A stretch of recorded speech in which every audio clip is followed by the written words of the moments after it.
வணக்கம் ஃப்ரெண்ட்ஸ். சிறுகடிக்க ஆசை சீரியலில் இன்னும் எபிசோடில் என்ன நடக்குதுன்னு பார்க்கலாம் வாங்க.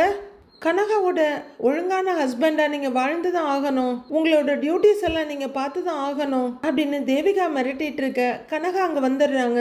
மனோஜோட கையை பிடிச்சிட்டு பார்க்குக்கு போகணும் உங்கள் ஹஸ்பண்ட், என்னை கூட்டிகிட்டு போன்னு சொல்ல தேவிகாவும் ஆசைப்படுறால கூட்டிகிட்டு போங்கன்றாங்க.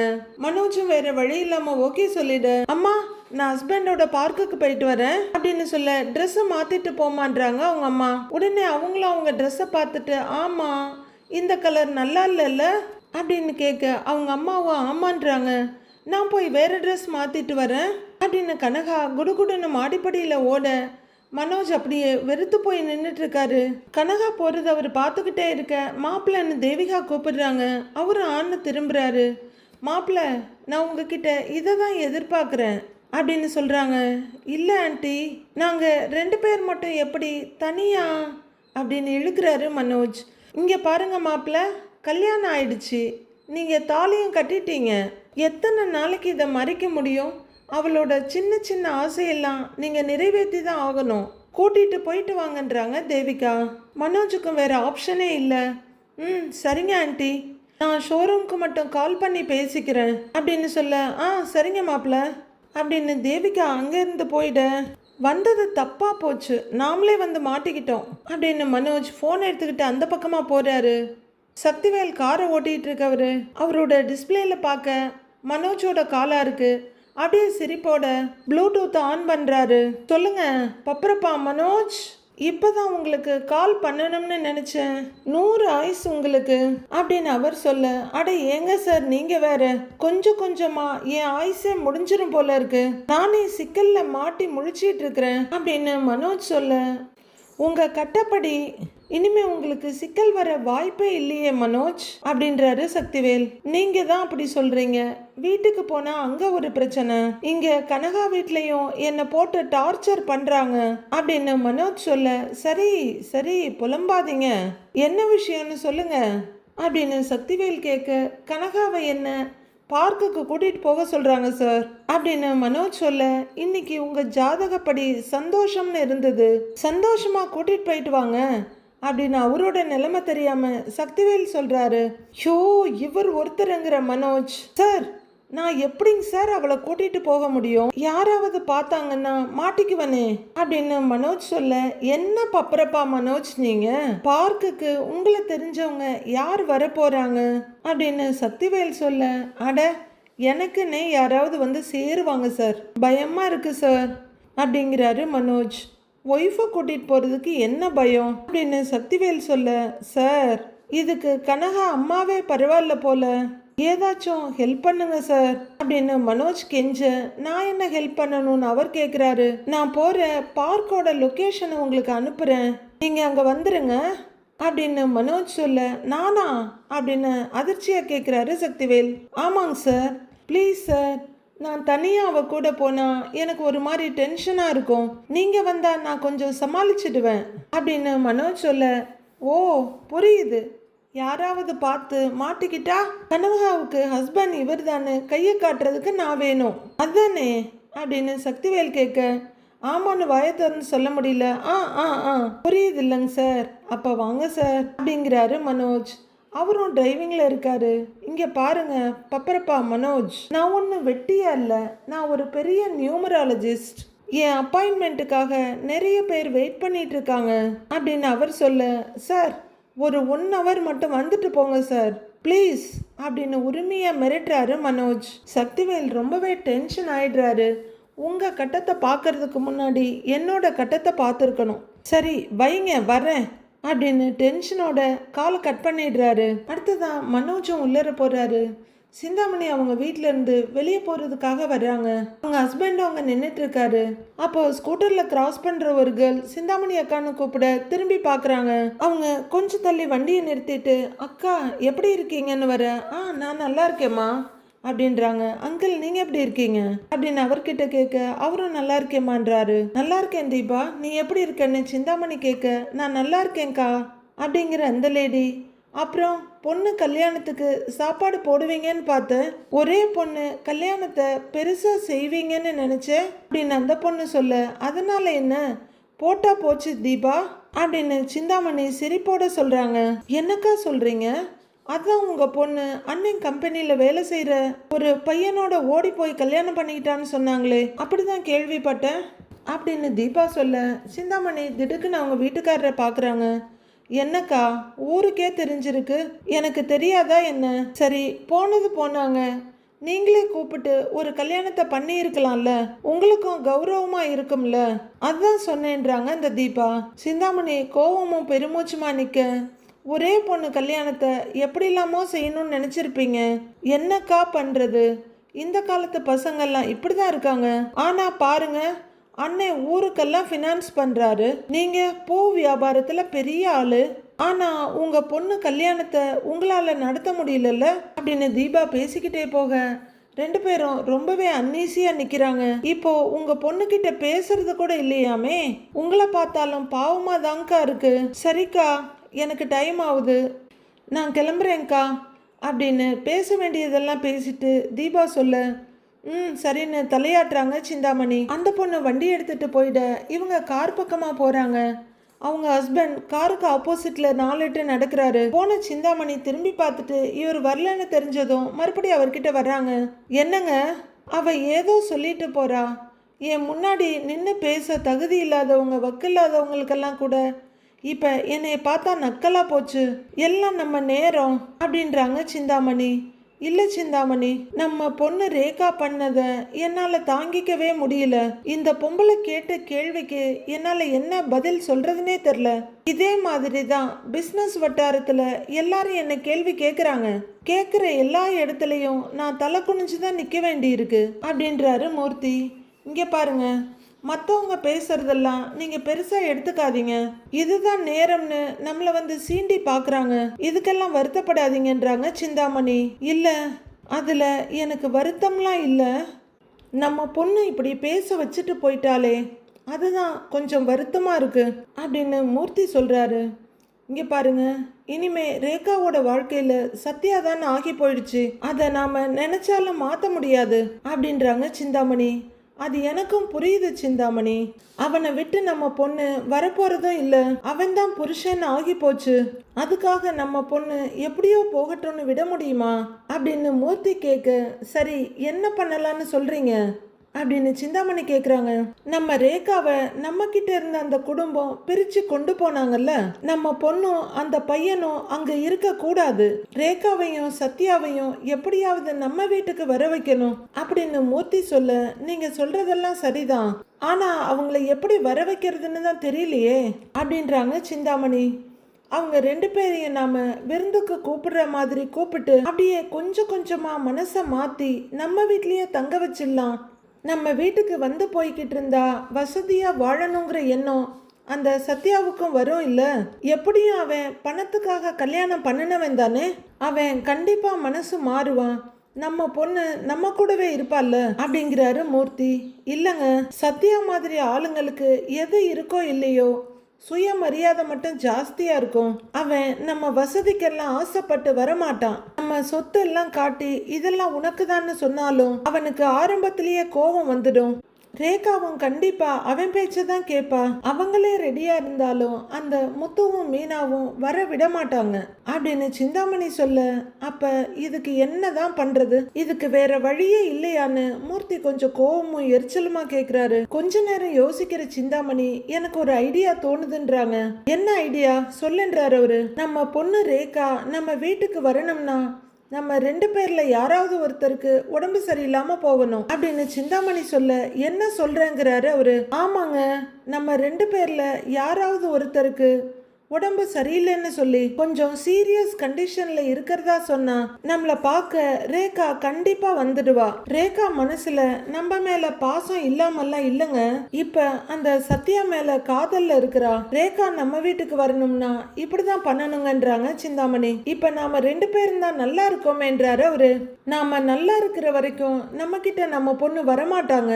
உங்களுக்கு நிஜமா உடம்பு சரியாம போகணும்னு எல்லாம் இல்ல, சும்மா ஒரு டிராமா போட்டா போதுன்றாங்க சிந்தாமணி. அவரு அப்படியே கேள்வியா பார்க்க, பாருங்களேன் நம்ம பொண்ணு அப்படியே சும்மா பதறி அடிச்சுக்கிட்டு வருவா அப்படின்னு சிந்தாமணி சொல்றாங்க. நம்ம உறவே வேணான்னு நம்மளை விட்டுட்டு போனவ நமக்கு ஏதாவதுன்னா வருவாளா என்ன அப்படின்னு கேட்குறாரு அவரு. கண்டிப்பா வருவாங்க, அது எனக்கு உறுதியா தெரியும் அப்படின்னு சிந்தாமணி சொல்ல, அப்போ எனக்கு உடம்பு சரியில்லைன்னு சொல்லுவோம், அதுக்கு ஏத்த மாதிரி நான் நடிக்கிறேன்றாரு அவரு. அதுவும் சரிதாங்க, அப்பதான் நம்ம அந்த தொழில் யாரையாவது பார்த்துக்கணும்னு சொல்லி சத்யாவை கூடவே இருக்க வைக்கலாம் அப்படின்னு சிந்தாமணி சொல்ல, அப்படின்னு சம்மதமா தலையாட்டுறாரு மூர்த்தி. அவங்களுக்கும் வேற வழி இருக்காது, நம்ம கூட இருந்துதான் ஆகணும்ன்ற சூழ்நிலை வந்துடும் அப்படின்னு சிந்தாமணி சொல்ல, இது நல்ல ஐடியா, எனக்கு நம்ம பொண்ணு எப்படியாவது நம்ம கூட இருந்து ஆகணும், இருக்கிறது ஒரே பொண்ணு, எதுக்கு அவளை நாம இழக்கணும் அப்படிங்கிறாரு மூர்த்தி. நீங்க கவலைப்படாதீங்க, நம்ம பொண்ணு இனி நம்ம கூட தான் இருப்பா, அது என்னோட பொறுப்பு அப்படின்றாங்க சிந்தாமணி. மீனா ஹாஸ்பிட்டல் பெட்ல படுத்திருக்க, அக்கா இந்த ஜூஸை குடிக்கா, நான் ஹாஸ்பிட்டல் பில்லை போய் வாங்கிட்டு வந்துடுறேன், வர சொல்லி இருக்காங்க அப்படின்னு சீதா ஜூஸ் டம்ளரை கையில கொடுக்க, மீனா படுத்துக்கிட்டே அதை வாங்கியிருக்காங்க. அங்க ரேகாவும் சத்யாவும் நிக்கிறாங்க.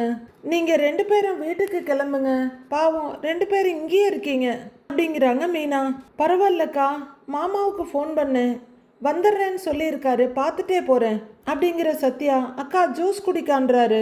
மீனாவும் படுத்துக்கிட்டே ஸ்ட்ராவை போட்டு குடிக்கிறாங்க. அக்கா, அப்புறம் மாமா சொன்ன ஃபைனான்ஸ் கம்பெனிலேயே வேலை கிடைச்சிருச்சு, மாதம் 25,000 ரூபாய் சம்பளம், போக போக இன்க்ரீஸ் பண்ணுறேன்னு சொல்லியிருக்காங்க அப்படின்னு சத்யா சொல்ல, மீனா ஒரு முகமலர்ச்சியான சிரிப்போட ரொம்ப சந்தோஷம்டா அப்படிங்கிறாங்க. உடனே ரேகாவும், நானும் ஒரு ஃபைனான்ஸ் கம்பெனியில் இன்டர்வியூ அட்டன் பண்ணியிருக்கேன், வேலை கிடைக்கிற மாதிரி தான் இருக்கு, சீக்கிரமே கிடைச்சிருன்றாங்க ரேகா. மீனா எதுவும் சொல்லாம ரேகாவை சங்கடமா பார்க்க, உடனே பக்கத்துல வந்து மீனாவோட கையை பிடிச்சிக்கிட்டு, ஏன் ஒரு மாதிரியா இருக்கீங்கன்னு ரேகா கேக்குறாங்க. உன்னை நினைச்சாதான் ரேகா எனக்கு ரொம்ப கஷ்டமா இருக்கு, நீ ரொம்ப வசதியா வாழ்ந்த பொண்ணு, எது கேட்டாலும் அடுத்த நிமிஷமே உனக்கு கிடைச்சிடும், ஆனா இப்போ அப்படின்னு நிறுத்துறாங்க மீனா. உடனே சத்யாவும் சங்கடமா ஃபீல் பண்ணிட்டு நிக்கிறாரு. ரேகா 2 பேரையும் மாறி மாறி பார்த்துட்டு, நான் ஒன்னும் ஃபீல்லாம் பண்ணல, நான் லவ் பண்ணனவரை மேரேஜ் பண்ணிக்கிட்டேன், மனசுக்கு பிடிச்ச லைஃப் கிடைச்சிருக்கு, இதுக்கு மேல வேற என்ன இருக்கு லைஃப்ல, எனக்கு இது போதுன்றாங்க ரேகா. ஆனாலும் அது உன் பெருந்தன்மமா, சத்யாவுக்கு வேலை கிடைச்ச மாதிரி உனக்கும் சீக்கிரம் வேலை கிடைச்சிருச்சுன்னா ஒரு டபுள் பெட்ரூம் வீடு கூட பாத்துக்கலாம், இப்ப இருக்கிற வீடு ரொம்ப சின்னது, அதான் யோசிக்கிறேன்றாங்க மீனா. அக்கா இப்ப ஒன்னும் அவசரம் இல்லக்கா, கொஞ்ச நாள் போகட்டும் பாத்துக்கலாம் அப்படின்றாரு சத்யா. அவங்க சொல்றதும் கரெக்டு தானே சத்யா அப்படின்னு ரேகா சொல்ல, 2 பேரும் திடுக்குன்னு ரேகாவை பாக்குறாங்க. இப்ப சீதாவும் இருக்காங்க, எல்லாருக்கும் அவ்வளவு கம்ஃபர்டபுளா இருக்காதுல்ல அப்படின்னு ரேகா சொல்ல, மீனா அப்படியே ஆன்னு பார்த்துட்டு இருக்காங்க. சத்யா கொஞ்சம் சங்கடமா தலையை குனிறாரு. இல்ல இப்பதானே எனக்கும் வேலை கிடைச்சிருக்கு, ஒரு 2-3 மாசம் போகட்டும் அப்புறம் பார்த்துக்கலாம் அப்படின்னு சத்யா சொல்ல, ரேகா அவங்க முகத்துல டிசப்பாயின்மெண்ட்டை அப்பட்டமா காட்டுறாங்க. மீனாவுக்கு அது நல்லா புரியுது. அப்போ மீனா அப்படின்னு கூப்பிட்டுக்கிட்டு முத்து அங்க வர்றாரு. மீனா எழுந்து உட்கார்ந்து ட்ரை பண்ண, உடனே ஓடி வந்தவர் தட்டி கொடுத்து, மீனா எப்படி இருக்கு, இப்ப நல்லா இருக்குல்ல அப்படின்னு கேட்க, நான் நல்லா தான் இருக்கேங்க அப்படிங்கிறாங்க மீனா. உடனே பக்கத்துல இருக்க ஸ்டூல்ல உட்காந்துக்கிட்டு, உன்னை பத்தி தான் மீனா யோசிச்சுக்கிட்டே இருந்தேன், பார்த்ததுக்கு அப்புறம் தான் நிம்மதியே வருதுங்கிறாரு முத்து. சாரி மீனா, இந்த நேரத்துல கூட உன்னை பார்த்துக்க முடியாம போயிடுச்சுன்றாரு முத்து. பரவாயில்லங்க, பாட்டிக்கு இப்ப எப்படி இருக்குன்னு மீனா கேக்குறாங்க. நல்லா இருக்காங்க, ஆனா இன்னும் மயக்கத்துல தான் இருக்காங்கன்றாரு முத்து. நான் கிளம்புற வரைக்கும் அவங்க கண்ணை திறக்கவே இல்லை, பாட்டி கண்ணு முழிச்சதுக்கு அப்புறம் நான் வீட்டுக்கு வரேன்டான்னு அப்பாவும் சொல்லிட்டாரு, அங்கதான் இருக்காருன்றாரு முத்து. அவர் முகம் ரொம்பவே கவலையா இருக்கு. டாக்டர் என்ன சொன்னாங்கன்னு மீனா கேட்க, குணம் ஆயிடுவாங்கன்னு தான் சொன்னாங்க, இருந்தாலும் எனக்கு கொஞ்சம் டென்ஷனா தான் இருக்கு அப்படிங்கிறாரு முத்து. பாட்டி சீக்கிரம் குணம் ஆயிடுவாங்கங்க, நீங்க கவலைப்படாதீங்க அப்படின்றாங்க மீனா.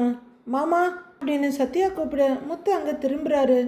நாங்களும் ஊருக்கு போய் பாட்டியை பார்க்கலான்னு இருக்கோம் அப்படின்றாரு சத்யா. ஆமாண்ணா, எனக்கும் பாட்டியை பார்க்கணும்னு தோணுது, அவங்க என்ன ரொம்ப நல்லா பார்த்துக்கிட்டாங்க அப்படின்றாங்க ரேகா.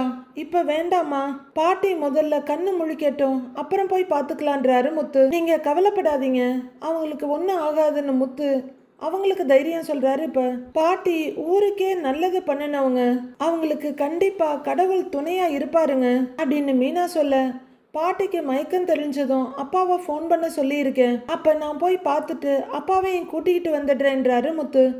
சரிங்க அப்படின்னு மீனா தலையாட்டிட்டு இருக்க, மாமா எப்போ வந்தீங்கன்னு சீதா அங்க வர்றாங்க. இப்பதான் சீதாங்கிறாரு அவரு. பாட்டி எப்படி இருக்காங்க அப்படின்னு சீதா கேட்க, பயப்படுற மாதிரி ஒன்றும் இல்லை, சரியாயிடும்னு சொல்லியிருக்காங்கன்றாரு முத்து. சரிங்க மாமா, டிஸ்சார்ஜ் சம்மரி கொடுத்துட்டாங்க, அக்காவை கூட்டிட்டு போலன்னு சொல்லிட்டாங்க அப்படின்னு சீதா சொல்ல, அப்படியா அப்படின்னு சந்தோஷமா கேட்குறாரு முத்து. மீனாவும் மெதுவா எழுந்திருக்க, நல்ல வேலை நான் அதுக்குள்ள வந்துட்டேன், பில்லு எவ்வளோ வந்திருக்கு சீதான்னு கேட்குறாரு முத்து. மாமா அதெல்லாம் ஒன்றும் வேண்டாம், நான் ஒர்க் பண்ணுற ஹாஸ்பிட்டல் தானே, நான் ஆல்ரெடி சம்பளத்திலிருந்து இன்ஸ்டால்மெண்ட்ல எடுத்துக்க சொல்லிட்டேன், அதனால எதுவுமே வேண்டாம் மாமான்றாங்க சீதா. சத்யாவும் ரேகாவும் சின்ன புன்னகையோடு பார்த்துட்டு இருக்க, அது எப்படி சீதா, நீ எவ்வளவுன்னு சொல்லு நான் கொடுத்துட்றேன்றாரு முத்து. ஐயோ வேண்டாம் மாமா, அதெல்லாம் நான் பார்த்துக்கிறேன் அப்படின்றாங்க சீதா. நீ எதுக்கு சீதா உன் சம்பளத்திலிருந்து கொடுக்குற, அதெல்லாம் ஒன்றும் வேண்டாம் அப்படிங்கிறாங்க மீனா. அக்கா நான் இந்த நிலைமையில இருந்தா என்ன பண்ணியிருப்பியோ அதை தான் நானும் பண்ணியிருக்கேன் அப்படின்னு சீதா சொல்ல, நீ இல்ல சீதா அப்படின்னு மீனா ஏதோ சொல்ல வர, சரி விடு நாம கொடுத்துக்கலாம் அப்படின்னு மீனா கிட்ட சொல்ற முத்து. சொன்னா கேட்க மாட்டல்ல நீ அப்படின்னு சீதா கிட்ட கேட்டுட்டு மறுபடியும் மீனா கிட்ட திரும்புறாரு. சரி கிளம்பலாமான்னு கேட்க, மீனாவும் சரின்னு தலையாட்டுறாங்க. சரிங்க அப்படின்னு மீனா எழுந்து உட்கார போக, டக்குன்னு ஏதோ தோணுன சீதா, மாமா ரோஹிணி இந்த ஹாஸ்பிட்டலுக்கு தான் செக்கப்க்கு வந்திருக்காங்க அப்படின்னு சொல்ல, இங்கேயா நீ பாத்தியான்னு முத்து கேக்குறாரு. ஆமா மாமா, ஒரு தடவை பார்த்துருக்கேன்றாங்க சீதா. இப்போ எல்லாருமே சீதாவையே பார்த்துட்டு இருக்க, பில் செக் பண்ணும்போது தான் கவனிச்சேன், குழந்தையோட அப்பா மனோஜ்னு கொடுத்துருக்காங்க அப்படின்னு சீதா சொல்ல, ஏதோ புத்தம்புது நியூஸை கேள்விப்பட்ட மாதிரி முத்துவும் மீனாவும் ஒருத்தர் பார்த்துக்கிறாங்க. அவர் தானே அவங்க ஹஸ்பண்ட், அப்ப அந்த குழந்தைக்கு அவர் தானே அப்பா அப்படின்னு ரேகா கேட்க, இப்போ அதை பற்றி தானே பிரச்சனை ஓடிக்கிட்டு இருக்கு அப்படிங்கிறாரு சத்யா. பாவங்க அந்த ரோஹிணி, அவ புருஷனை பிரியறதுக்கு அவளுக்கு மனசே இல்லைன்றாங்க மீனா, அதுக்கு அது நேர்மையா நியாயமா வாழ்ந்திருக்கணும் மீனா அப்படிங்கிறாரு முத்து. அதுதான் இப்ப மாறிட்டா இல்லைங்க, உங்க அண்ணன் குழந்தைக்காகவாவது யோசிக்கலாம்ல அப்படின்றாங்க மீனா. அதுக்கு முதல்ல குழந்தை அவனோட இதுன்னு அவன் ஒத்துக்கணும். சரி விடு, நமக்கு அதை விட பெரிய பெரிய பிரச்சனை எல்லாம் இருக்கு, வா நாம கிளம்பலாம் அப்படிங்கிற முத்து பார்த்து அப்படின்னு மெதுவா மீனாவை தூக்கி விடுறாரு. பார்க்ல நிறைய குழந்தைங்க விளையாடிட்டு இருக்காங்க. சிவம் கேமரா வச்சு ஆங்கிள் பார்த்துட்டு இருக்கவரு, பாரு அங்க போய் நில்லுங்க அப்படிங்கிறாரு. அங்கேயா அப்படின்னு கேட்டுக்கிட்டே பார்வதி ஒரு ரவுண்டா சுத்துற ராட்டினத்துக்கிட்ட வந்து நின்று, இங்க ஓகேவான்னு கேக்குறாங்க. அவங்க கையில் ஒரு பெரிய சைஸ் டெடி இருக்கு. ஓகே, அப்புறம் நான் ஸ்டார்ட்னு சொன்னதுமே நீங்கள் அப்படியே சுற்றிட்டு வந்து சொன்னால் நல்லா இருக்கும் அப்படின்னு சிவன் சொல்ல, ஓகேன்றாங்க பார்வதி. ஒரு நிமிஷம் இருங்க, நான் அப்படியே ஜூம் பண்ணிக்கிறேன் அப்படின்னு அவர் சொல்ல, ஓகேன்றாங்க பார்வதி. எஸ் ஸ்டார்ட் அப்படின்னு அவர் சொல்ல, ஹாய் குட்டீஸ், இன்னைக்கு கதை கேட்கறதுக்கு முன்னாடி உங்கள் எல்லாருக்கும் ஒரு பெரிய தேங்க்ஸ் சொல்லிக்கிறேன் அப்படின்னு சொல்லிக்கிட்டே பார்வதி ஒரு சேர்ல அந்த டெடியை உட்கார வச்சு அப்படியே சுத்திட்டு வர்றாங்க. நீங்க எல்லாரும் தொடர்ந்து கதை கேக்குறீங்க, நிறைய பேர் கமெண்ட்ஸ்ல கதை ரொம்ப நல்லா இருக்குன்னு சொல்றீங்க, சில பேர் இந்த மாதிரி கதைங்களை சொல்லுங்கன்னு நீங்களே சில கதைகளை போட்டு விடுறீங்க. அதையெல்லாம் பார்க்கும்போது எனக்கு ரொம்ப சந்தோஷமா இருக்கு. ஹாய் குட்டீஸ், கதைக்குள்ள போவோமா அப்படின்னு பார்வதி ஒரு சுத்து முடிச்சுட்டு வந்து அந்த டெடியோட கழுத்தை கெட்டியா பிடிச்சிட்டு பேசிக்கிட்டு இருக்காங்க. இன்னைக்கு கதை பூக்களை பத்தி பேச போறேன். பூக்கள்ல நிறைய முட்களும் இருக்கும், ஆனா அந்த முட்களை பார்த்து இந்த பூ மலராம இருக்கா, முட்களுக்கு நடுப்புறையும் அது எவ்வளவு அழகா சிரிக்குது. அதே மாதிரிதான் நம்ம வாழ்க்கையிலயும் நிறைய பேர் நம்மள காயப்படுத்துற இந்த முள் மாதிரி பேசுவாங்க, ஆனா நாம அவங்களையெல்லாம் கண்டுக்காம இந்த பூ மாதிரி எல்லாருக்கும் அன்பையும் நல்ல வாசனை மாதிரியான நல்ல எண்ணங்களை மட்டுமே கொடுக்கணும் அப்படின்னு பார்வதி பேசிட்டு இருக்க, சிவன் கேமரா வழியா பார்த்துக்கிட்டே இருக்காரு. என்ன குட்டீஸ், இன்னைக்கு பூக்களை பத்தி சொன்ன அட்வைஸ் உங்களுக்கு பிடிச்சிருக்கா? அப்போ மறக்காம லைக் பண்ணுங்க, ஷேர் பண்ணுங்க, சப்ஸ்கிரைப் பண்ணுங்க அப்படின்னு பார்வதி பேசி முடிச்சுட்டு இவரும் கட் பண்ணிட்டு சூப்பர் பாரு, டேக் ஓகேன்றாரு. பார்வதியும் அவங்க சைஸ்ல பாதி இருக்க டெட்டியை தூக்க முடியாம தூக்குற மாதிரி தத்தக்கா புத்தக்கான்னு நடந்து வர்றாங்க. டேக் ஓகேவா, அப்ப அடுத்ததை இப்படியே கண்டினியூ பண்ணிக்கலாமான்னு கேக்குறாங்க பாரு. அப்படின்னு சிவனு ஒத்துக்க சரின்னு பார்வதி அடுத்த லொகேஷனை பார்க்குறாங்க. அப்போ மனோஜும் கனகாவும் பார்க்குள்ள என்டர் ஆகுறாங்க. மனோஜ் கையை விட்டுட்டு, ஹாய் அது நல்லா இருக்குல்ல ஹஸ்பண்ட், அங்கே போகலாமா அப்படின்னு கனகா ஆர்வமா துள்ளி குதிச்சுட்டு வர்றாங்க. ஏய் கனகா அப்படின்னு கூப்பிட, ஏய் நீயும் வா அப்படின்னு கூப்பிட்டுக்கிட்டே கனகா போறாங்க. வரேன் அப்படின்னு அவரும் கொஞ்சம் வேகையிட்டு எடுத்து வச்சு வர, என்ன ஒரு ஃபோட்டோ எடுன்றாங்க கனகா. அதெல்லாம் வேண்டாம் கனகா, ஃபோட்டோலாம் அப்படின்னு அவர் சொல்லிட்டு இருக்கும்போது, இல்லை எனக்கு வேணும் எடு போ அப்படின்னு கனகா சொல்ல, அவரும் வேற வழி இல்லாம மொபைல் எடுக்கிறாரு. கனகாவும் ஜாலியா சிரிச்சிட்டு குழந்தை மாதிரி ஒரு போஸ் கொடுக்குறாங்க. அப்படியே ட்ரெஸ்ஸை விரிச்சு பிடிச்சிட்டு நிக்கிறாங்க, சுத்துறாங்க. மனோஜும் நிறைய போட்டோஸ் எடுக்கிறாரு. போட்டோ எடுத்தாச்சு, வா போலாம், யாராவது பாத்துற போறாங்க அப்படின்னு மனோஜ் சொல்ல, உடனே கனகா ஓடி வந்து அவரோட கையை பிடிச்சிக்கிட்டு, ஏன் யாரும் பார்த்தா என்னன்னு கேக்குறாங்க. அதுக்கு இல்ல, இங்க போட்டோ எடுக்கலாமான்னு தெரியல, அதனால சொன்னேன், வா அப்படின்னு சொல்லிட்டு அவர் நடக்க, ஐ மீன் அப்படின்னு கனகா துள்ளி குதிச்சு அங்கிருந்து ஓடி போயிடுறாங்க. அது ஒரு மீன் சிலை. ஐயோ அப்படின்னு நொந்து போய் பார்த்துட்டு இருக்க மீனை தடவி பார்க்குற கனகா, ஏய் ஹஸ்பண்ட் இங்க வா, என்ன ஒரு போட்டோ எடு வா அப்படின்னு கூப்பிட, நொந்து நூடுல்ஸ் ஆகி அப்படின்னு சலிப்பா கேமரா உயர்த்துறாரு. அவரு மொபைலை உயர்த்திட்டு அப்படியே கொஞ்சம் ஜூம் பண்ணிட்டு இருக்க, அவரோட சைட்ல பார்வதியும் சிவனும் தெரியுறாங்க. ஐயோ பார்வதி ஆண்டி, இவங்க மட்டும் நான் கனகாவோட இருக்கிறத பார்த்தாங்கன்னா அவ்வளவுதான், உடனே அம்மாவுக்கு ஃபோன் பண்ணி சொல்லிடுவாங்களே அப்படின்னு பயந்து நடுங்கி எச்சில் முழுங்கிட்டு என்ன பண்றதுன்னு பாக்குறாரு.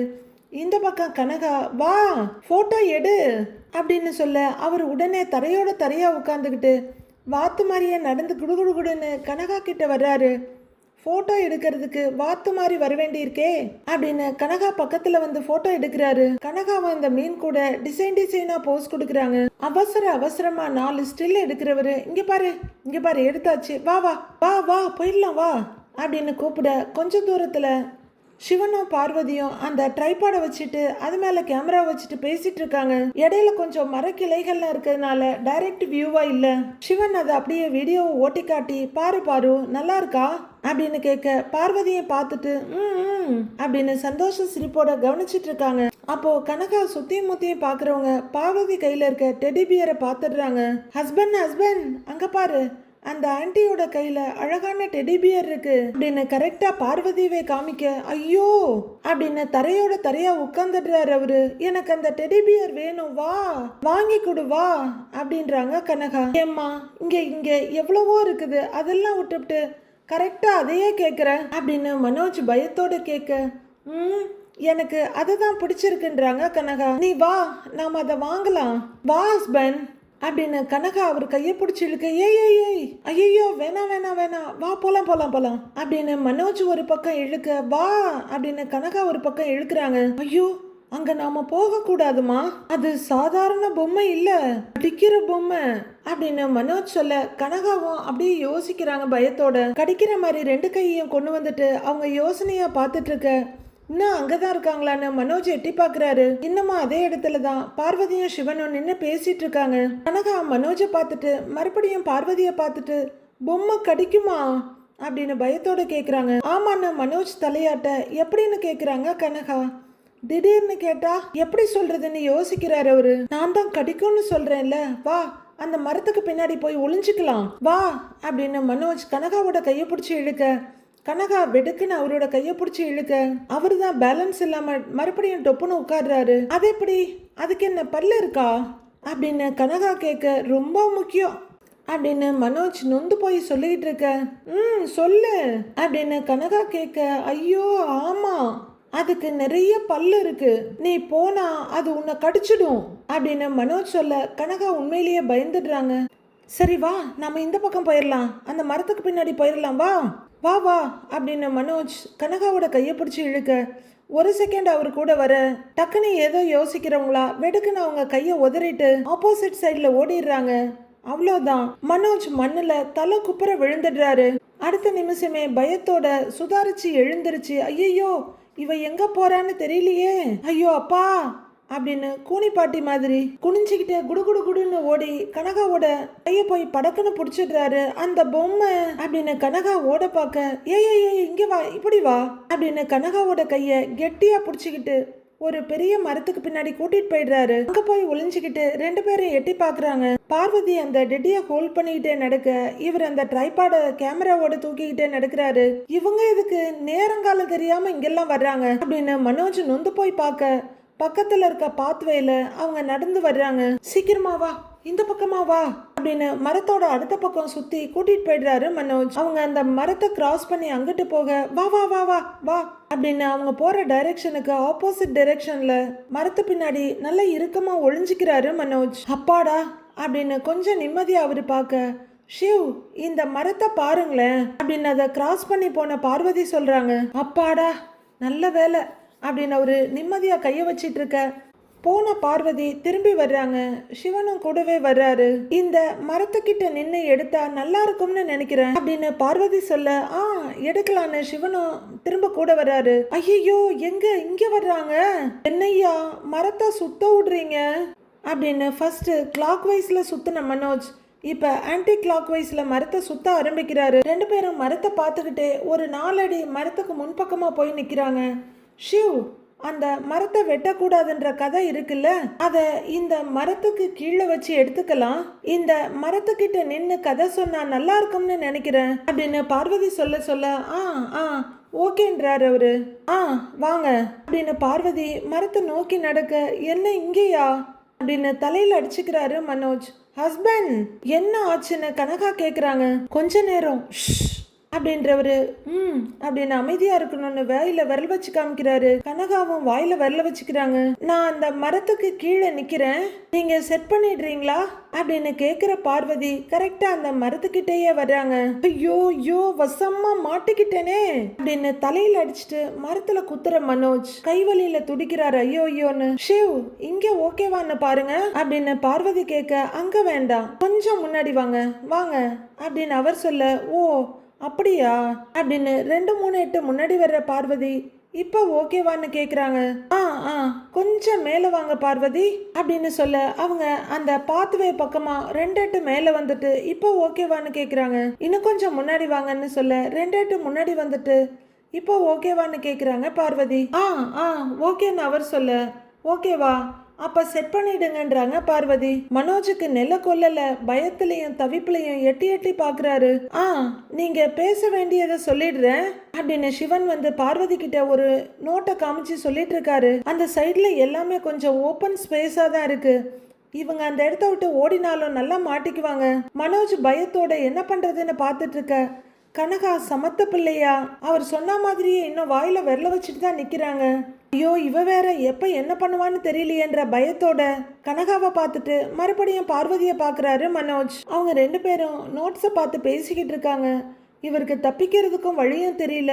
ஐயோ இவளை கட்டிக்கிட்டு படாத பாடுபடுறேன், இவளை கூட்டிக்கிட்டு வந்தோம் படாத பாடுபடுறோமே அப்படின்னு அவரு மனசுக்குள்ள புலம்பிக்கிட்டு இருக்க, என்ன ஹஸ்பண்ட் அப்படிங்கிற மாதிரி அவர் வயிற்றுல ஒரு விரல்ல குத்துறாங்க கனகா. மறுபடியும் உஷ்ன்னு வாயில விரல் வச்சு காமிக்க, சரின்னு லைட்டா தலையாட்டிட்டு கனகா அப்படியே நிக்கிறாங்க. கனகாவை அப்படியெல்லாம் ரொம்ப நேரம் ஹோல்ட் பண்ண முடியாது. அடுத்து அவங்க என்ன பண்ண போறாங்க, மனோஜ் வசமா மாட்ட போறாரா அப்படின்றதெல்லாம் வர எபிசோட்ல பார்க்கலாம் ஃப்ரெண்ட்ஸ்.